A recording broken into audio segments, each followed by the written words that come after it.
Okay, in this video we're going to show another proof by mathematical induction. Yet again, this will involve divisibility and will draw upon the two conditions. Condition 1 will show that the statement is true for some particular number, in this case n equals 1. In condition 2, we'll assume that it's true for some n equals k, and we'll use that to show that it's true for the next natural number, k plus 1. The example that we'll be looking at is we'll prove that 12 to the n minus 8 to the n is always going to be divisible by 4 no matter what value of n we pick, as long as n is a natural number. So for our anchor, we'll show that the statement is true for n equals 1, and that's nothing more than just plugging 1 into the statement. And we get 12 to the first minus 8 to the first, and of course that is equal to 4, and 4 is indeed divisible by 4. So we've shown that condition number 1 is met, and we can move on to condition 2.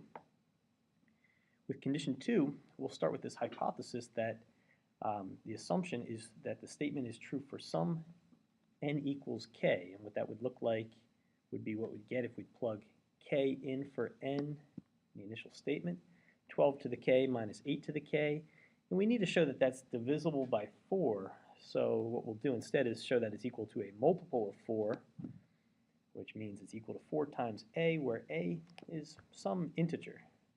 Any integer would do. In our next step, we're going to write down what we want to show. And what we want to show is that, well, if it is true for n equals k, then it must be true for k plus 1. So what we want to show is that 12 to the k plus 1 minus 8 to the k plus 1 is also a multiple of 4 whenever 12 to the k minus 8 to the k is. So this would equal 4 times some other number, and we'll call it b, where b is an integer. And the way this proof is done is similar to the last one. We'll start with the left-hand side, 12 to the k plus 1 minus 8 to the k plus 1, and we'll rewrite that, and we'll try to work with that until we can show that it is in fact a multiple of 4. Now keep in mind that a b is not going to magically appear in your proof, but you will get to a point where you've shown that the left-hand side is equal to 4 times some number, and you're convinced that that number is a member of the set of integers. So we'll start by rewriting 12 to the k plus 1 minus 8 to the k plus 1. And the standard way of doing that is to use a property of exponents for 12 to the k plus 1. And that's that 12 to the k plus 1 is the same as 12 times 12 to the k, because that's really 12 to the first times 12 to the k, and 1 plus k is k plus 1. Exponents add when the bases are the same. We just rewrote that. And we'll do the same with 8 to the k plus 1. Okay, so we rewrote our left-hand side of our show step. And in our next step, what we're going to do is going to be one of the oldest tricks in the books in mathematics, and that's adding 0. And the way adding 0 works is we'll take our statement 12 times 12 to the k minus 8 times 8 to the k, and we'll subtract and add the same thing to that expression. And the reason for doing that is not initially clear, and the exact reason for doing it I'll tell you, well, I guess I'll tell you when you're older. So what we're going to do is we're going to take 12 times 12 to the k and 8 times 8 to the k and leave a little space in the middle there, and we're going to subtract and add the same thing. And the thing that I'm going to subtract and add, well, that's 12 times 8 to the k plus 12 times 8 to the k. So we subtract it and we add it. Now you see it, now you don't, now you see it, now you don't. It's the exact same expression that we started with, but it looks a little bit different. And one of the reasons that adding 0 is a useful technique, I guess we've got to get to class. Back to the problem. One of the reasons that adding 0 is a useful technique is it creates 4 terms instead of just 2, and we have a little more flexibility with what we can do there. One of the things that we can do at this point is we can do a factoring by grouping.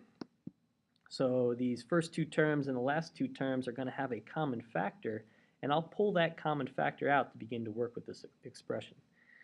So with my first 2 terms, 12 times 12 to the k minus 12 times 8 to the k, you see a common factor of 12. So we'll pull that out. And what's left is 12 to the k minus 8 to the k. In our second 2 terms, 12 times 8 to the k minus 8 times 8 to the k, well, this time our common factor is the one with the exponent there, the 8 times 8 to the k. So I'll pull that out, and that'll just leave 12 minus 8. Okay, I'm running out of space here, so I'll bring this up to the top, and when I rewrite, the only thing I'll do is I'll do a little arithmetic down here. 12 minus 8, that's equal to 4. Okay, so at this point in the proof, I've got 12 times 12 to the k minus 8 to the k plus 4 times 8 to the k. And you may notice that at this point, we haven't even used our inductive hypothesis. We haven't used the fact that 12 to the k minus 8 to the k is equal to 4a for some number k. And you happen to notice that right here in the parentheses, I've got 12 to the k minus 8 to the k. So I can do a little substitution there. I know that that is exactly the same as 4a. Rewriting the line gives me 12 times 4a plus 4 times 8 to the k. And we're just about done because we want to show that this expression is a multiple of 4. And I've got a 4 in each of the two terms that I can factor out, leaving me 12a plus 8 to the k. And 12a, well, that's definitely an integer. And 8 to the k, that's definitely an integer. And the integers are closed under addition. So I've shown that this is equal to 4 times some integer, which was the goal. And I can call that thing b if I'd like to. But basically, at this point, I'm done, QED. So going back to this initial step, the step that made the whole thing work, this adding zero step, is a trick that you'll learn after you do just a couple of these problems. When you have 12 times 12 to the k minus 8 times 8 to the k, and you're trying to figure out, all right, I know I have to add 0. I know I have to use that trick, but what should I do exactly? So this little step in here, if you see, let me just highlight that real quick. The one that I picked, 12 times 8 to the k, it's not the only one that'll work. You could also have done 8 times 12 to the k, subtract it and add it and factor out, and the proof would go pretty much the same exact way.